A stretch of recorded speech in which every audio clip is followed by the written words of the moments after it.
तो कैसे हो दोस्तों? उम्मीद करती हूँ बढ़िया होंगे। तो चलिए मैं फिर से आपका इन डरावनी कहानियों की दुनिया में हार्दिक स्वागत करती हूँ। तो आज की कहानी है डायन। आप ऐसी कहानी सुने नहीं होंगे पहले, इतनी डरावनी कहानी। तो चलिए हम कहानी की ओर आगे बढ़ते हैं। यह उस समय की बात है जब मैंने हाई स्कूल की परीक्षा दी थी। मेरे परिवार में मेरे माता पिता और दो बड़े भाई थे, कुणाल और गौरव, और एक बड़ी बहन दिव्या। वो मुझसे बस 2 साल ही बड़ी थी। परीक्षा देने के बाद मैं बहुत खुश थी क्योंकि मेरे बड़े भाई कुणाल की शादी होने वाली थी और कुछ दिन बाद हमें घर बदलना था। नए घर के जाने की खुशी और भाभी के आने की खुशी में मुझे कोई सुध न रहती थी। 24 अप्रैल 2008 घर में खुशी का माहौल, चारों तरफ मेहमान और शोर शराबा। ऐसा प्रतीत होता था ये पल यहीं रुक जाए, लेकिन कौन जानता था कि ये आगे क्या होने वाला है। एक तरफ भाई का सेहरा पहनाया जा रहा है और उधर बारात में जाने के लिए सब लोग जल्दी जल्दी तैयार होते हैं। तभी पिताजी की आवाज आती है, अरे क्या कल बारात लेकर चलनी है? चलो जल्दी हो रही करो, देर हो रही है। थोड़ी ही देर में सब भाभी जी को लेने निकल जाते हैं। हम कुछ यूं ही आधे रास्ते पहुंचे होंगे कि अचानक हमारी कार खराब हो जाती है। सब लोग कार से नीचे उतरते हैं। दोनों तरफ घना जंगल, चिड़ियों की चहचहाहट और सड़क पर एक एक करके ही गाड़ियां गुजर रही थी। जंगल में कुछ अनहोनी का भी डर था। ड्राइवर और मेरे मामा जी का बेटा मैकेनिक देखने निकल गए। मामा जी, बच्चों चिंता मत करो, कार जल्दी ही ठीक हो जाएगी। तुम लोग वापस जाकर कार में बैठो। मैं, मेरे कजिन कुणाल भाई और बुआ जी, हम सब कार में बैठ जाते हैं। तभी 2 बिल्लियां तेज आवाज के साथ लड़ती हुई कार के पास आती हैं और हम लोग डर से उछल जाते हैं। मामा जी उनको भगाने लगते हैं। थोड़ी ही देर में मैकेनिक आ जाता है और कार ठीक करके जाने लगता है और कहता है, साहब यहाँ से जल्दी निकलने की कोशिश करिए, ये रास्ता ठीक नहीं है। शाम होते ही चारों ओर खतरा बढ़ जाता है, चोरों का। इतना कहकर वो मैकेनिक वहां से चला जाता है। मामा जी, हाँ हम सब अब काफी तक यहाँ पहुँच जाते हैं, तुम्हें ही आने में देरी हो गई। मेरी बुआ जी कुछ पुराने ख्यालात की हैं, इसलिए वो थोड़ा घबरा जाती हैं। मामा जी, हाँ हम अब तक काफी आगे निकल जाते, लेकिन तुम्हें ही आने में देरी हो गई। मेरी बुआ जी कुछ पुराने ख्यालात की हैं, इसलिए वो थोड़ा घबरा गई और बोली, हे भगवान, इस तरह शादी के दिन कार खराब होना, बिल्ली का आना और वो मैकेनिक की बातें, मेरा दिल घबरा रहा है, कुछ अनहोनी ना हो जाए। कुणाल, अरे बुआ जी, क्या तुम भी? आजकल इन बातों को कौन मानता है? कुछ अशुभ नहीं होने वाला है। तभी मेरे मामा जी का लड़का रितेश जोर से हंसता है और कहता है, इससे और बुरा क्या होगा बुआ जी कि आज कुणाल भाई बलि के बकरे बनने जा रहे हैं। अब तो ये भाभी जी के गुलाम बन जाएंगे। रितेश की बात पे सब हंसने लगते हैं और यूं ही बातों बातों में रास्ता कट जाता है। समारोह बहुत अच्छी तरह निपट जाता है। घर वापस आकर गृह प्रवेश के लिए भाभी जी अंदर आना होता है, लेकिन ये क्या, भाभी ने दाहिने पैर की जगह बायां पैर रखा। सभी लोग भाभी की तरफ बहुत ही हैरानी के साथ देखने लगे और बुआ जी बहुत जोर से चिल्लाई, तुम क्या बेवकूफ हो बहू, ये क्या किया तुमने? सही और गलत क्या है नहीं जानती क्या तुम? बुआ जी को चिढ़ता देख मेरी माता उन्हें समझाने लगती है कि कोई बात नहीं, इसके लिए ये नया अनुभव है। माँ भाभी से कहती है, बेटा कोई बात नहीं, हम दूसरा कलश लाते हैं, तुम उसे दाहिने पैर से प्रवेश करना। शादी के कुछ दिनों तक मेहमानों का आना जाना यूं ही लगा रहा। घर का माहौल बहुत खुशनुमा था। मेरी भी छुट्टियां चल रही थी। माँ ने सोचा इसी बहाने कहीं घूमकर आते हैं और पिताजी इजाजत मांगी, इसलिए तो उन्होंने मना किया, लेकिन सबके जिद करने के बाद हामी भर दी और हमने जगन्नाथ मंदिर जाने की योजना बनाई। वो जून का पहला हफ्ता था। हम लोग गया से रांची के लिए निकले थे। हम लगभग 5-6 घंटों में वहां पहुंच चुके थे। वहां हमने एक होटल में कमरा बुक करवाया। अब चूंकि शाम हो चुकी थी तो हम लोग खाना खाकर आराम करने अपने कमरे में चले गए, लेकिन भाभी काफी शाम तक होटल की बालकनी से बाहर झांकती रही, न जाने किस सोच में डूबी हुई थी। अगले दिन हम मंदिर के लिए निकले। मंदिर के बाहर एक ज्योतिषी बैठे लोगों का भविष्य देख रहे थे। माँ ने सोचा कि चलो मैं भी अपने बच्चों का भविष्य जानूं। ये सोच मेरी माँ उन ज्योतिषी के पास चली गई। इससे पहले मेरी माँ उनसे कुछ कहती, ज्योतिषी ने मेरे बड़े भाई कुणाल को अपने पास बुलाया और बहुत बुलंद आवाज में बोला, बालक, तेरे ऊपर घोर विपत्ति आने वाली है। तू अपने विनाश के दिनों में कदम रख चुका है। मेरी माँ ये सुनकर घबरा गई और बोली, पंडित जी, ये क्या कह रहे हैं आप? अभी हाल में ही मेरे बेटे की शादी हुई है। आप इन्हें इनके अच्छे भविष्य की कामना कीजिए। पंडित जी, तथास्तु। लेकिन जो किस्मत में है वो होना होता है, कोई टाल नहीं सकता उसको। पंडित जी की बात सुनकर हम बिना हाथ दिखाए ही अंदर मंदिर में दर्शन करने चले जाते हैं। तभी देवी देवताओं के दर्शन करने के बाद हम खाना खाने के लिए एक ढाबे पे रुकते हैं। अचानक एक बूढ़ी औरत पीछे से मेरी भाभी को पकड़ के उल्टा सीधा बोलने लगती है और गाली गलौज करने लगती है। तभी एक ढाबे पे काम करने वाला लड़का उस औरत को वहां से भगा देता है और वो औरत इतना कहती हुई चली जाती है कि डायन, छोड़ दे इन लोगों को। शाम को जब हम वापस होटल आते हैं तो पिताजी सबसे पूछते हैं कि कल वापस चले या यहीं कहीं घूमने जाना है, तो सब मना कर देते हैं। लेकिन तभी भाभी पापा से बोलती हैं कि यहाँ से थोड़ी ही दूर मेरी एक दूर की ताई जी का घर है, उनका फोन आया था। ताई जी को पता चला है कि मैं रांची आई हुई हूँ, तो उन्होंने मुझे अपने साथ कुछ दिन रहने को बोला। अगर आप इजाजत दे तो मैं कुणाल जी के साथ कुछ दिन उनके घर हो आऊं। पिताजी, वो तो ठीक है बेटा, लेकिन कुणाल के काम का नुकसान होगा। भाभी जी करुणा भरी आवाज में, जी कोई बात नहीं, मैं ताई जी को मना कर देती हूँ। लेकिन मैं और दीदी ने पिताजी को बोला कि जाने दो उन्हें, नई नई शादी हुई है और काम तो जिंदगी भर होगा। माँ ने भी हमारी बात का समर्थन किया तो पापा ने कहा, ठीक है चली जाओ, लेकिन अपने साथ रोशनी यानी मुझे भी ले जाना। 2 दिन बाद हमारे घर पूजा थी, इसलिए हमने 2 दिन बाद रांची आने का फैसला किया। 2 दिन बाद हम लोग भाभी की ताई के घर के लिए निकल जाते हैं। वो कोई 3 बजे के आसपास का समय रहा होगा जो हम लोग उनके घर के सामने एक ऑटो से उतरे। भाभी ने अपनी ताई को आवाज लगाई, लेकिन उन्होंने कोई उत्तर नहीं दिया, शायद अंदर था ही नहीं कोई। तभी एक छोटा 9-10 साल का बच्चा भाग के आता है और हाँफते हुए बोलता है, दीदी, अम्मा ने बोला है आप लोग अंदर बैठ जाओ, उन्हें अभी 1-आधा घंटा लगेगा वापस आने में। भाभी ने उस लड़के से पूछती है, ताई जी गई कहाँ है? लेकिन वो लड़का बिना बताए जल्दी जल्दी में भाग जाता है। भाभी मुझे और भैया को अंदर ले जाती है।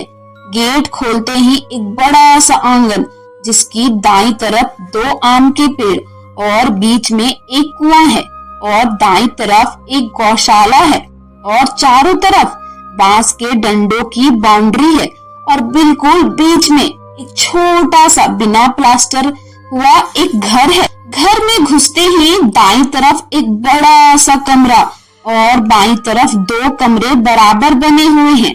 चटाई बिछाकर हम नीचे ही बैठ जाते हैं और भाभी पानी लेने रसोई में जाती है, जो घर के बाहर ही पेड़ के नीचे है।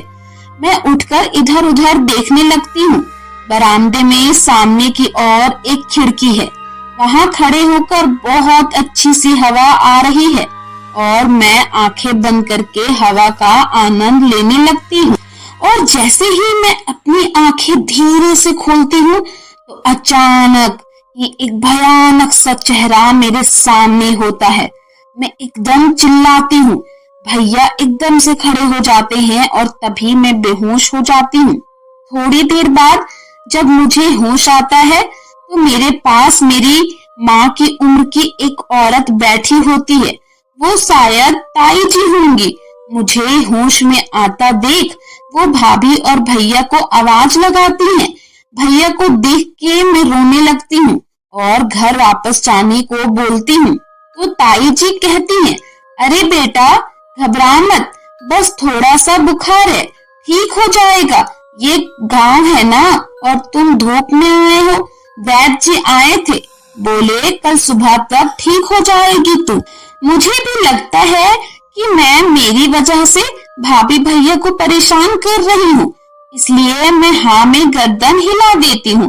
रात को सब लोग खाना खाकर सोने के लिए चले जाते हैं। ताई जी उस बड़े कमरे में सोती थी जो दाईं तरफ था और बाईं तरफ के पहले कमरे में मैं और दूसरे कमरे में भैया भाभी थे और दोनों के कमरे में ही खिड़की थी।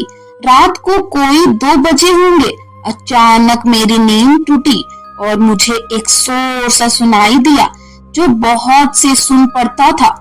मैंने जोर शोर से अनदेखा कर बोतल में पानी पीने के लिए बोतल को जैसे ही उठाया, एक बहुत मोटी सी छिपकली उसके पीछे से खिड़की की तरफ भागी। उसे देख मेरी चीख निकल पड़ी, लेकिन अच्छा हुआ कोई जागा नहीं। कुछ देर तो मुझे नींद नहीं आई, लेकिन जब नींद की झपकी आने लगी तो ऐसा लगा जैसे वो शोर बराबर के कमरे से आ रहा हो। मैंने कान लगा के सुना तो अजीब सा शोर आ रहा था। 3 बजे वो शोर एकदम बंद हो गया। मुझे लगा शायद भाई मोबाइल चला रहे हो, तो मैंने ज्यादा नहीं सोचा और मैं भी अपने कमरे में सो गई। अगले दिन ताई जी हमें अपने खेत और गांव के पास में घुमाने के लिए ले गई और फिर दोपहर को वापस घर आकर हम खाना खाकर आराम करने लगे थे। शाम के कोई 6 बजे होंगे। सब खाने की तैयारी कर रहे थे, लेकिन भाभी कहीं नहीं दिख रही थी। मैंने ताई जी से पूछा कि भाभी कहाँ है, तो ताई जी बोली अपने कमरे में होगी। मैं वहां गई तो देखा एक वो सो रही थी। पहले सोचा उठा दूं, खाना खाकर सो जाएंगी, फिर सोचा शायद थक गई होंगी इसलिए सो रही हैं। मैं अकेले ही वापस आ गई और अपने कमरे में खाना खाकर चली गई। अगले दिन कोई नहीं दिख रहा था, लेकिन भाभी जी आज भी पिछली रात की तरह शाम के समय सोती हुई थी। मैंने सोचा शायद तबीयत ठीक नहीं है। अगले दिन मैंने पूछा, भाभी क्या हुआ है, आपकी तबीयत ठीक नहीं है क्या? भाभी थोड़ी चिढ़कर बोली, मुझे क्या होगा, मैं बिल्कुल ठीक हूँ, तुम अपना और अपने भैया का ध्यान रखो बस। उनका इस तरह का बोलना मुझे पसंद नहीं आया, लेकिन मैंने हंसी में टाल दिया। 2-3 दिन हो गए थे। भाभी रोज सुबह बिल्कुल ठीक उठती और दोपहर में सोने के बाद सीधे रात को ही उठती थी। कभी भैया ने भी इस बात पे गौर नहीं किया और ना ही ताई जी को कोई मतलब था, लेकिन अगर मैं सुबह जरा भी देर तक सोती तो एकदम आवाज आने लगती थी। अब मैं उठ चुकी थी। मैंने भैया को घर चलने को बोला।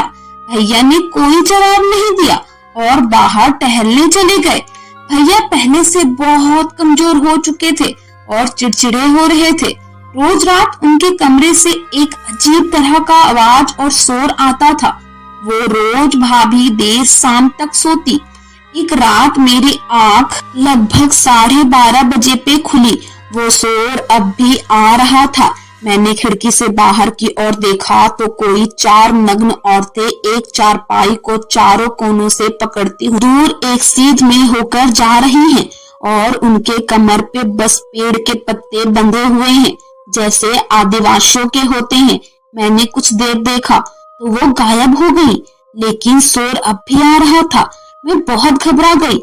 रोज इतनी रात को यहाँ आखिर क्या होता होगा? अगली सुबह मैंने ताई जी पूछना चाहा कि रात को आपके सामने वाले खेतों में कुछ लोग क्यों आते हैं? ताई जी ये सुनकर थोड़ा सहम सी गई और मेरी बात को अनसुना करके गाय को चारा डालने चली गई। भाभी भी वहीं खड़ी थी।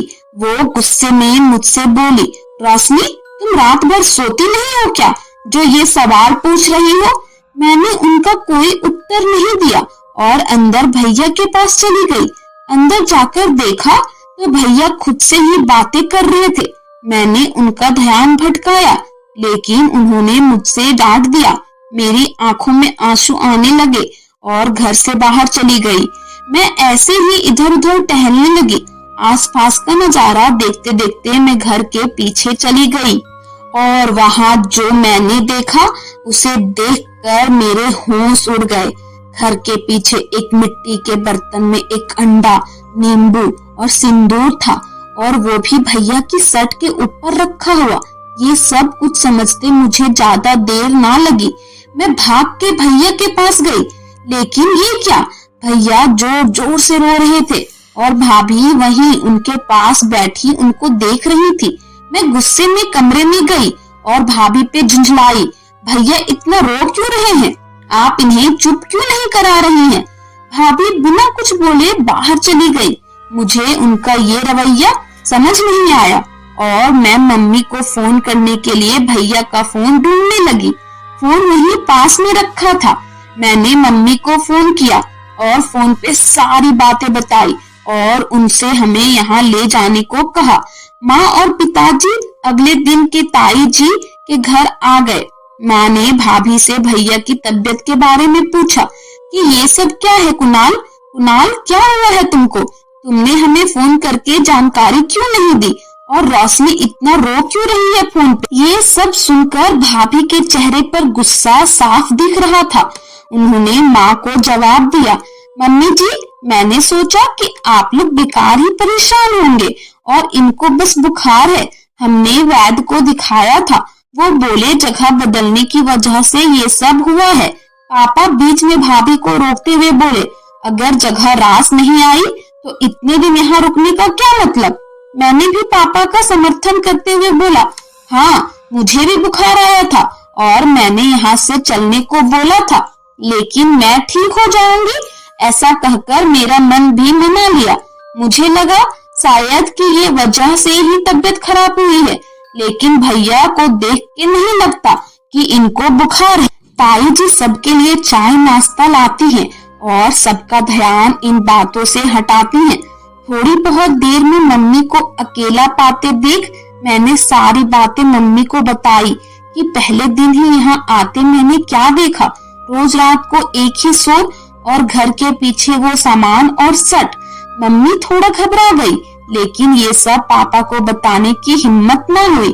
उन्होंने सोचा कि हम कल ही कुणाल को लेकर घर चले जाएंगे और अगले दिन जाने के लिए तैयार होने लगे। तभी भाभी आकर बोलती है, मम्मी जी, कुणाल जी मना कर रहे हैं वापस घर जाने को। ये सुनकर सब भाभी को घूरने लगते हैं। मम्मी भैया के पास जाकर उनसे पूछती हैं कि क्या हुआ है, तुम मना क्यों कर रहे हो? तुम्हारी तबीयत ठीक नहीं है और मुझे लगता है यहाँ जितने दिन रहोगे बीमार ही रहोगे। मुझे रोशनी ने सब बता दिया है बेटा, तुम कैसी कैसी हरकतें कर रहे हो। मम्मी भैया की बात का कोई जवाब नहीं देते हुए बस मुंह फेर लेते हैं। पापा भी भाई को बहुत कहते हैं, लेकिन भैया नहीं मानते, वही रहने की जिद करते हैं। ताई जी पापा से कहती हैं, अरे भाई साहब, आप फिक्र मत करो, कुणाल ठीक हो जाएगा, आप भी कुछ दिन यहाँ रुक जाओ और फिर चले जाना। लेकिन पापा किसी की एक नहीं सुनते। वो एम्बुलेंस बुलवा चुके थे और हम अपने घर जाते हैं। भैया को हॉस्पिटल में एडमिट कराया गया। वहां उनकी सभी जांचें हुई और सारी रिपोर्ट्स भी नॉर्मल आई। डॉक्टर ने बस इतना ही कहा कि बुखार दिमाग पे चढ़ गया है, लेकिन दिन पे दिन भैया और भी कमजोर होते गए। हमने 2-3 दिन डॉक्टर बदले, लेकिन कोई भी ठीक नहीं बता पाया कि आखिर बीमारी क्या है। आखिर क्यों कुणाल की तबीयत ऐसे अचानक खराब हो रही थी? उसको क्या बीमारी थी? वो शोर कैसी जो रोज रात के लगभग 12-1 बजे कुणाल के कमरे से आती थी? आखिर जो रोशनी को ताई जी के घर के पीछे कुणाल के शर्ट पर नींबू मिर्च और सिंदूर अंडे किस बात की ओर संकेत कर रहे थे? इन सभी सवालों का जवाब जानने के लिए आपको अगले भाग का इंतजार करना पड़ेगा। आपको कहानी कैसी लगे आप कमेंट करके हमें जरूर बताएं और जल्दी से इस चैनल को सब्सक्राइब कर ले ताकि रोज रोज आपको ऐसी डरावनी और रोमांचित कहानी सुनने को मिलते रहे। धन्यवाद।